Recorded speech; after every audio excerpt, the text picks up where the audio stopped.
पूरे देश की नज़र पश्चिम बंगाल के विधानसभा चुनाव पर है, लेकिन पश्चिम बंगाल से जिस तरह की तस्वीरें आ रही हैं, जिस तरह से हिंसा हो रही है, उसके बारे में क्या कहेंगे मैडम? एक्चुअली यहाँ का जो स्थिति है, ये ममता जी ने अपना क्षमता में रहने के लिए मुस्लिम लोगों को इतना आगे बढ़ा दिया, इतना बड़ा चढ़ा दिया कि ये लोग ऐसे ही हिंसा करते रहते हैं बंगाल में।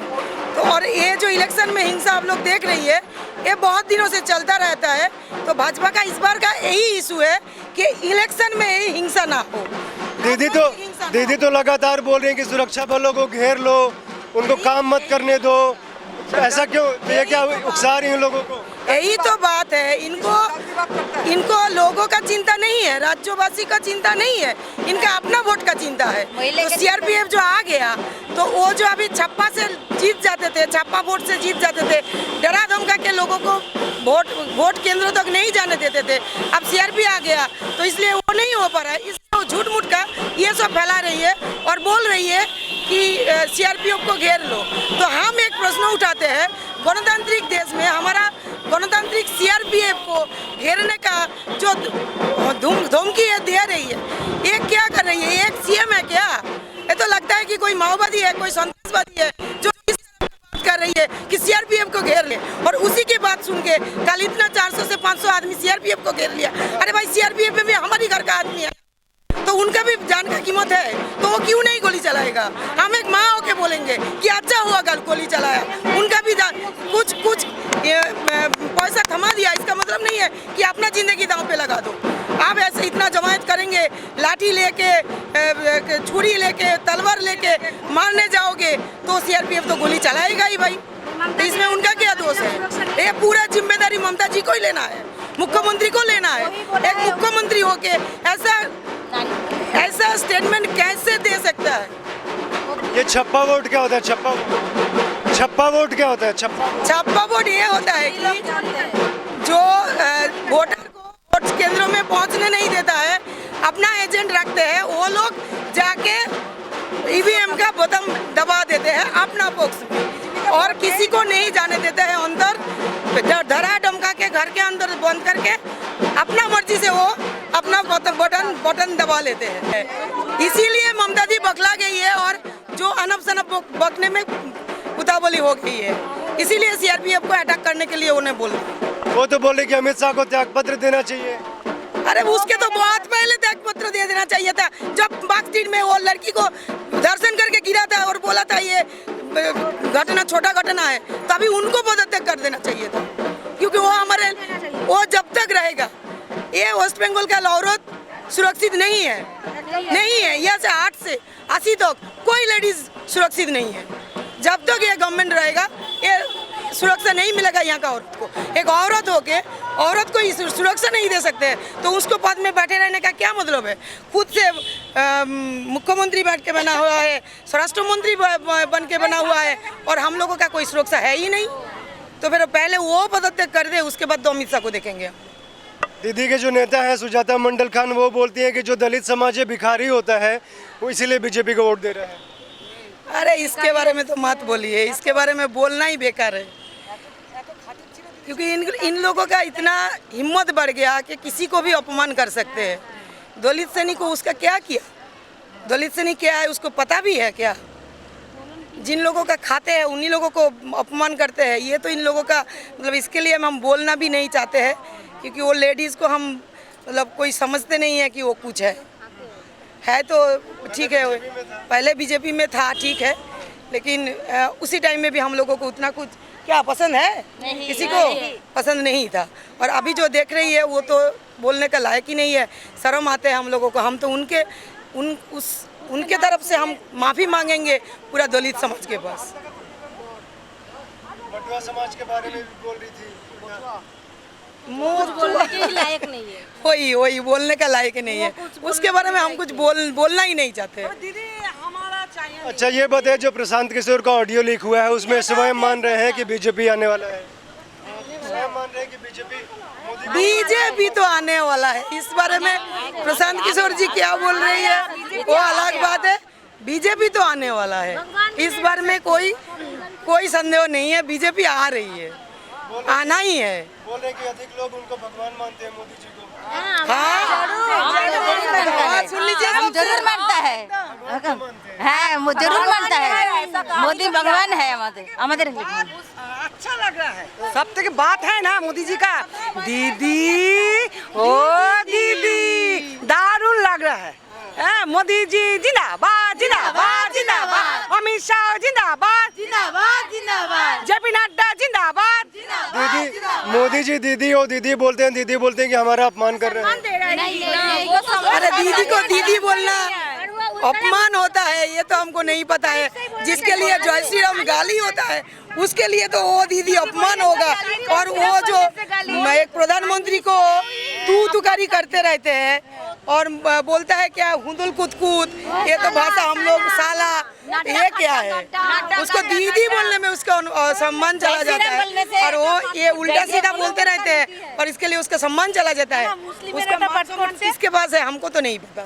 जय श्री राम बोलने से उसका गाली लगता है, तो दीदी के दीदी बोलने से गाली लगता है, दीदी बोलने से गाली लगता है। हाँ बांग्लादेश की बात है तो ना, जय बांग्ला तो बांग्लादेश का बात हो, तो इंडिया में क्यों चलेगा? ये तो गलत बात है। दीदी वही बात का गलत नहीं समझता है और जय श्री राम का बोलने का गलत बात है। ये सब झूठ दीदी का नहीं चलता है, हम इज्जत के चलता है। दीदी हटाओ, दीदी हटाओ, देश बचाओ, दीदी हटाओ, दीदी हटाओ, दीदी नहीं चाहिए, नहीं चाहिए। नारी और सुरक्षित नहीं है, डिसिप्लिन ठीक नहीं है, वेस्ट बंगाल का डिसिप्लिन भी ठीक नहीं है। कोई लड़की अंधकार से जब जाएगी कोई उसको छेड़छाड़ नहीं करेगी या किसी रेप होके रास्ते के किनारे पे पड़ जाएगी तो दीदी का कोई आता जाता नहीं है। सर्दी खांसी बुखार के साथ वो रेप के साथ उसी के साथ चलना है हम लोगों को।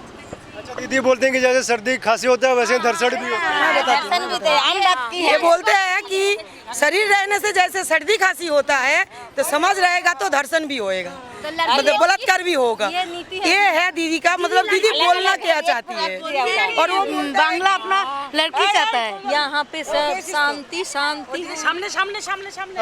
और बात है कि वो बोलते मतलब अब हो गया कि कोई नाबालिग लड़की का धर्षण होता है मतलब रेप होता है तो उसको 20,000 दे देगा और कोई साबालिग होता है तो 30,000 दे देगा। तो बोलना क्या चाहते हैं भाई आप? हम लोगों का इज्जत का सौदा कर रही हो क्या?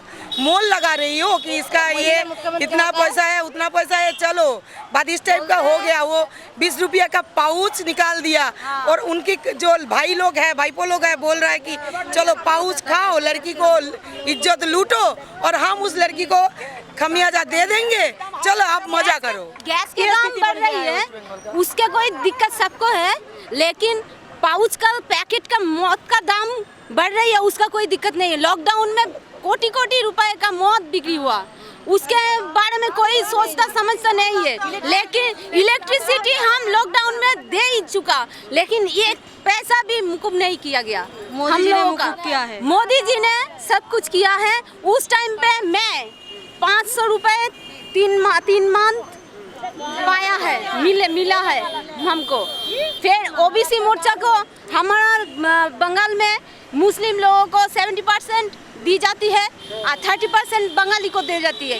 क्यों दे जाती है? हमारा बंगाली लोग 70% पहले पाते थे, अब 30% क्यों है? मैं ये दीदी को पूछना चाहती हूँ, ये बंगाली लोग को इतना नीचे गिरा कर क्या मिलेगा उसको? स्वामी विवेकानंद, रविंद्रनाथ ठाकुर जो इस देश से उठा है, इस बांग्ला से गया है, स्वाधीनता संग्राम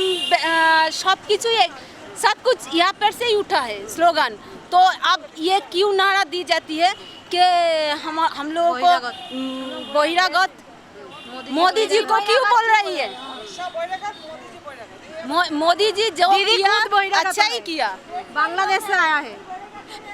दीदी तो बोलते हैं कि सारे मुसलमान इकट्ठे हो जाओ और दीदी को वोट दो, हमको वोट दो। मुस्लिम लोग भी सपोर्ट नहीं करते। ये हिंदू राष्ट्र होगा, बस कुछ नहीं चाहिए। ये हिंदू राष्ट्र होगा, नहीं चाहिए मुस्लिम लोगों को।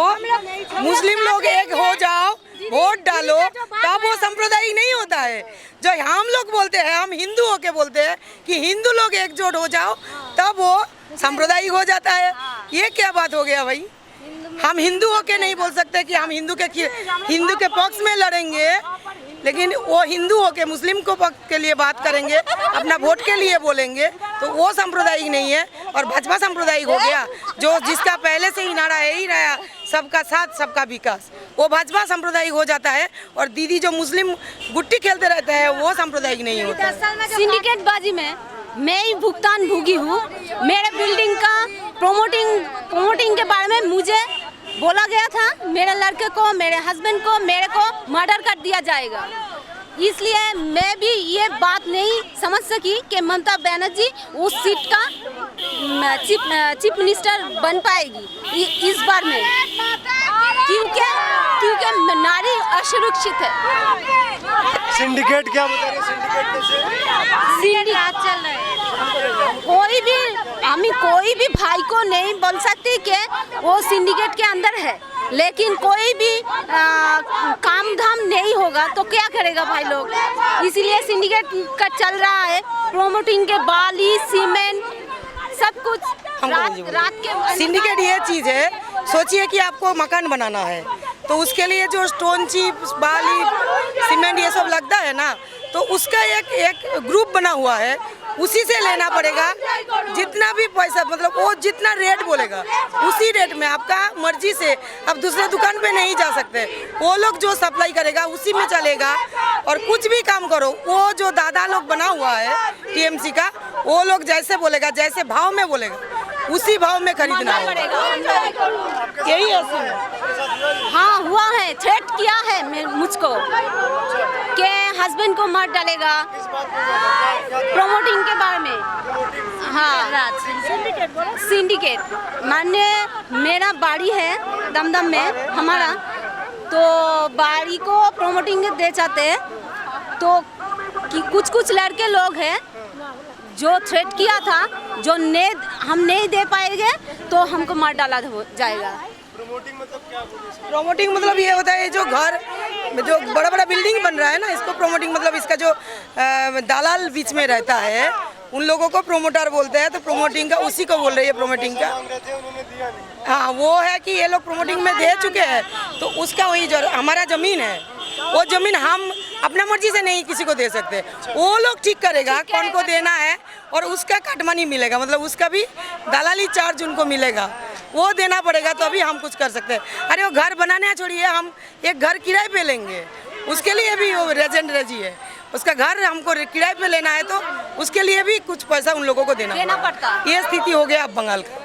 अच्छा दीदी, तो बोल रहे हैं कि सोनार बांग्ला बना चुके हैं हम। कहाँ बनाया? वो कलकत्ता लंदन अभी नहीं बना है, अभी कलकत्ता लंदन नहीं बनाया है, कलकत्ता ही है, लंदन अभी नहीं बनेगा। मोदी जी बनाएंगे लंदन, सोनार बांग्ला मोदी जी बनाएंगे सोनार बांग्ला।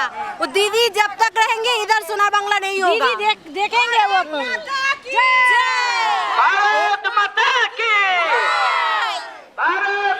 वो कैसे सोनार बांग्ला बनाएगा? ये तो 2 टका का चाल देने के लिए बिजी हो गया, और अपना भाईपों का घर बनाने के लिए बिजी हो गया। तो सोनार बांग्ला कैसे बनाएगा? एक एक करके इंडस्ट्री बंद हो रहा है, कोई नया इंडस्ट्री नहीं आ रही है, कोई नया सिर्फ स्कूल खोलते जा रही है, लेकिन स्कूल में भी इतना राजनीति पॉलिटिक्स होता रहता है कि वहाँ कोई अच्छा लोग टीचरशिप नहीं कर सकते। जो अच्छा टीचर होता है उसको कॉलेज से भगा देता है। मतलब सब कुछ उन्हीं की कंट्रोल में होना चाहिए। ना कोई टीचर का नौकरी किसी को मिलेगा, ना कोई गवर्नमेंट सर्विस में किसी को मिलेगा। सब civic volunteer, civic police, civic मतलब टीचर भी सिविक ही चाहिए उनको, 2000 करके। तो कैसे वो सोनार बांग्ला बनाएगा? बांग्ला को तो ख़त्म ही कर चुके हैं। और यहाँ पे आप जिस तरह से एक पोलराइजेशन, मतलब मुस्लिम लोगों को जिस तरह से बांग्लादेश से लाके यहाँ पे पनाह दिया जा रही है, तो एक बैलेंस है ना हमारा बंगाल का। एक इतना होता है कि संसार में हम इतना कमाते हैं, इतना खर्चा होता है, 10 आदमी का खाना मिलता है, तो वहाँ पे 50 आदमी आ जाता है तो वो बिगड़ जाता है। यही स्थिति हमारा बंगाल में है। आप लोग आए हैं बाहर से, थोड़ा देख लीजिए राजारहाट, न्यू टाउन, ये सब इलाका में आप देखेंगे पूरा बांग्लादेशी मुसलमान में भरा हुआ है।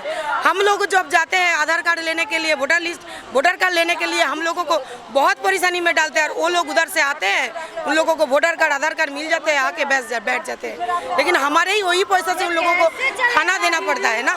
तो कैसे सोनार बांग्ला बनाएगा? पहले तो ये सब प्रॉब्लम को सॉल्व करें। जो प्रॉब्लम सामने लेके ये लोग आगे बढ़ा था गवर्नमेंट में, उसी सब को बढ़ावा दे रही है।